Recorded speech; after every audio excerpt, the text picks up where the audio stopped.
चलिए हम लोग देखते हैं 2026 में जो लघु उत्तरीय प्रश्न पूछे गए थे उसको 1 से 30 तक होता है लघु उत्तरीय में, और उसमें से आपको जवाब देना होता है, जो उत्तर देना होता है वो 15 क्वेश्चन का देना होता है। देखिए इस प्रश्न को करिए। द्विघात बहुपद 3x² माइनस x माइनस 4 का शून्यांक ज्ञात करें। अब इसको देखिए शून्यांक निकालना है तो क्या करेंगे, शून्यांक निकालना है तो इसको शून्य के बराबर कर दीजिए, द्विघात समीकरण बना दीजिए। तो देखिए 3x² माइनस x है और माइनस 4 है, 0 कर दिए। अब इसको हम लोग क्या करेंगे, 0 के बराबर कर दिए तो इसको हम लोग मध्यपद का गुणनखंड निकालेंगे। तो देखिए यहाँ पे मध्यपद का गुणनखंड निकालेंगे तो क्या माइनस x आना चाहिए और गुना करके कितना आना चाहिए, 4 तिया 12। तो इसको हम लोग लिख सकते हैं ना 3x² माइनस 4x और प्लस 3x माइनस 4 बराबर 0 हो जाएगा। अब दोनों में से x को कॉमन ले लेते हैं, तो x को कॉमन ले लेंगे तो क्या बचेगा यहाँ 3x माइनस 4 और यहाँ क्या कॉमन लेंगे 1, तो 3x माइनस 4 बच गया बराबर 0। अब देखिए ये दोनों में से कॉमन ले लेते हैं 3x माइनस 4 को, तो क्या बचेगा x प्लस 1, ठीक है, अब बराबर 0 हो जाएगा। अब देखिए अब शून्यांक निकालना तो क्या करें, इसको इधर लेके चले जाएंगे, भागा हो जाएगा 0 हो जाएगा, तो यहाँ कितना बच जाएगा 3x माइनस 4, इसको इधर लेके चले गए तो 0 हो गया तो बराबर 0। अच्छा 3x इधर, इसको इधर ले जाएंगे तो क्या बचेगा, क्या हो जाएगा 4। अब देखिए क्योंकि माइनस में है तो प्लस में हो जाएगा, तो x बराबर कितना हो जाएगा 4/3। अब यहाँ देखिए इसको इधर लेके चल जाएंगे तो 0 हो जाएगा, तो कितना हो जाएगा x प्लस 1 बराबर 0, यानी x बराबर क्या हो जाएगा -1। अतः शून्यांक कितना हो गया, लिख दीजिए शून्यांक 4/3 और -1। पिछले साल के प्रश्नों को देखना बहुत जरूरी है, जब देखिएगा तभी समझ में आएगा किस तरह के प्रश्न पूछे जाते हैं। अगला क्वेश्चन देखेंगे। चलिए हम लोग दूसरा प्रश्न देखते हैं। यदि x² प्लस 2x माइनस 3 को x माइनस 2 में भाग दिया जाए तो शेषफल ज्ञात करिए। क्या करेंगे, या तो हम इसका शून्यांक निकाल करके इसमें रख देंगे तो शेषफल आ जाएगा, या तो फिर हम लोग भाग दे देंगे तो शेषफल निकाल लेंगे। तो देखिए क्या करना है, x² प्लस 2x माइनस 3 है, चाहे तो आप भाग दे दीजिए x माइनस 2 से। भाग देने के लिए क्या करेंगे, ये वाला पद के बराबर होना चाहिए, तो कितना से गुना करेंगे तो x से, तो क्या हो जाएगा x² माइनस 2x। अब देखिए अब घटा रहे हैं तो चिन्ह चेंज होगा, प्लस है तो माइनस हो जाएगा, माइनस है तो प्लस हो जाएगा, कट गया 4x माइनस 3। अब देखिए क्या लाना है 4x, तो 4x लाना है तो 4 से गुना कर देंगे तो क्या हो जाएगा 4x और माइनस 4 दूना 8। अब यहाँ क्या हो गया, प्लस है तो माइनस है, माइनस है तो प्लस हो जाएगा, शेषफल कितना आ गया 5। या तो फिर आप इसको ऐसे भी कर सकते हैं, देखिए इससे शून्यांक निकाल लीजिए, x माइनस 2 बराबर 0 है तो x बराबर कितना होगा 2। अब इसका देखिए शेषफल निकालना है तो क्या करेंगे, इसमें रख देंगे 2 गुने 2 और माइनस 3, कितना हो जाएगा 2 दूनी 4 प्लस 4 माइनस 3, कितना हो जाएगा 5 8 में से 3 चल जाएगा 5, शेषफल हो गया। ठीक है, चलिए देखिए प्रश्न तीसरा देखते हैं। क्या कह रहा है, रैखिक समीकरण 3x प्लस 2y बराबर 12 का और कितना है 5x माइनस 2y बराबर 4 का ब्रज गुणन विधि से x और y का हल निकालना है। देखिए x और y का हल निकालने के लिए ये रैखिक समीकरण में हम लोग कई विधियों का इस्तेमाल करते हैं, जैसे हो गया विलुप्तीकरण और विस्थापन, मगर यहाँ पे क्या कह दिया है ब्रज गुणन, तो आपको ब्रज गुणन विधि से ही निकालना है। जैसे मान लिया जाए, इसके लिए मैं एक फार्मूला दे देता हूँ। अगर मान लिया दिया हुआ है द्विघात समीकरण ax plus a1x plus b1y plus c1 बराबर 0, a2x प्लस b2y और प्लस c2 बराबर 0 दिया हुआ है, तो क्या करिएगा x जब लीजिएगा तो इसको छुपा दीजिए, बाकी इससे तिरछा तिरछी गुना कर दीजिए, तो क्या हो जाएगा b1 c2 और फिर माइनस b2 c1।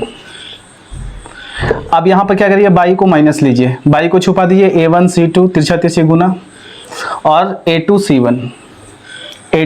c1 घटा देंगे, अब 1 ले लेंगे तो इसको अचर पद को छुपा देंगे, तो क्या हो जाएगा a1 a2 b2 और माइनस a2 b1।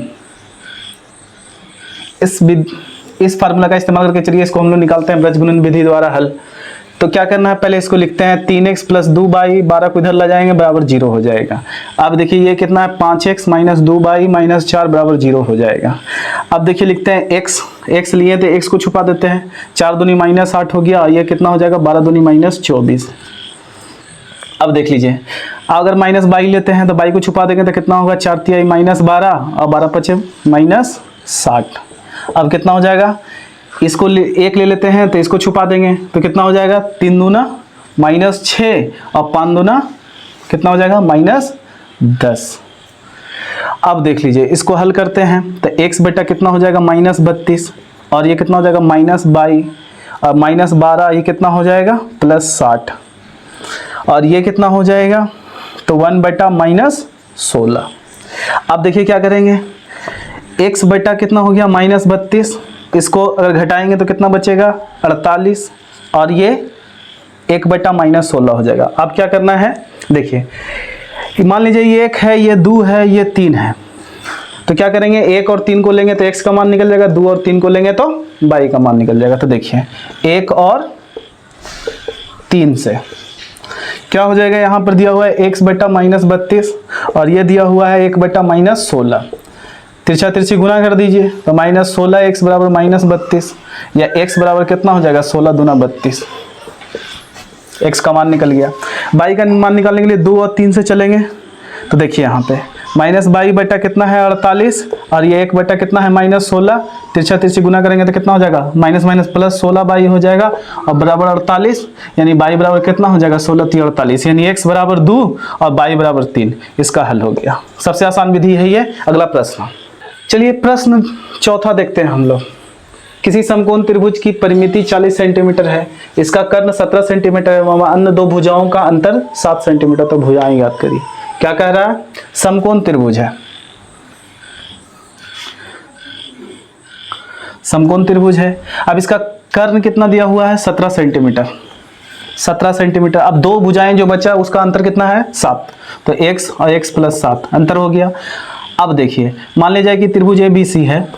अब देखिए सभी भुजाओं का योग बराबर क्या हो जाएगा, इसका परिमिति दिया हुआ है 40, तो इसका परिमिति निकालिए। त्रिभुज ABC का परिमिति, तो क्या करेंगे सभी भुजाओं को जोड़ देंगे, AB + BC और +CA बराबर कितना आना चाहिए 40 सेंटीमीटर। अब देख लीजिए AB कितना दिया हुआ है, तो x + 7, BC x है और CA कितना है 17 बराबर 40 सेंटीमीटर हो गया। अब देखिए कितना हो गया 2x और 17 और 7 कितना हो गया 24 बराबर 40। अब देखिए 2x बराबर कितना इधर घटेगा तो कितना हो जाएगा 16, इधर जाके इधर घटेगा 16 हो जाएगा, तो x बराबर कितना हो जाएगा, x बराबर 8। तो एक भुजा आपका क्या हो गया, एक भुजा जो हो गया वो 7 है, तो दूसरा कितना हो जाएगा 8 7 ये 7 7 14। देखिए एक भुजा कितना निकल के आ गया 8, तो दूसरा भुजा कितना हो जाएगा, तो दूसरा भुजा हो जाएगा आपका 8 7 15, दूसरा भुजा 15। चलिए आंसर हो गया। अगला क्वेश्चन देखते हैं। देखिए हम लोग प्रश्न देखेंगे 5वां। क्या कह रहा है, यदि वृत्त की त्रिज्या 21 सेंटीमीटर है तथा त्रिज्यखंड का केंद्रीय कोण 120 डिग्री है, तो त्रिज्यखंड का क्षेत्रफल ज्ञात करिए। त्रिज्यखंड क्या होता है, दो त्रिज्याओं से घिरा हुआ क्षेत्रफल। जैसे मान लीजिए कि ये वृत्त है जिसकी त्रिज्या कितना है 21 सेंटीमीटर, तो यहाँ देखिए 21 सेंटीमीटर ले लिए, तो ये दो त्रिज्या हो गया। अब देखिए इसके बीच का जो कोण बनेगा वो केंद्रीय कोण हो गया 120 डिग्री दिया हुआ है। तो कह रहा है त्रिज्यखंड का क्षेत्रफल क्या होगा, त्रिज्यखंड का इसका क्षेत्रफल क्या होगा। तो हम लोग जानते हैं दिया क्या है, ये यहाँ दिया हुआ है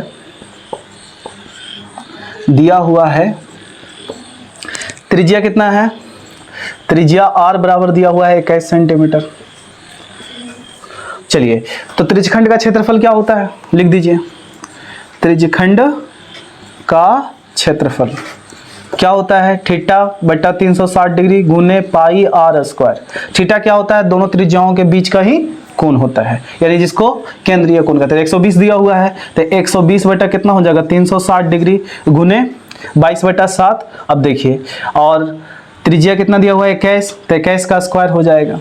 अब देखिए इसको काट दिए तो बारतिया ही 36, 1/3 हो जाएगा 22/7, और ये 21 गुने 21।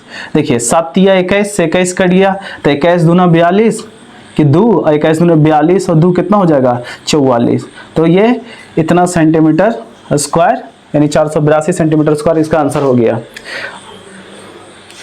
चलिए अब हम लोग फिर आगे के क्वेश्चन को करेंगे।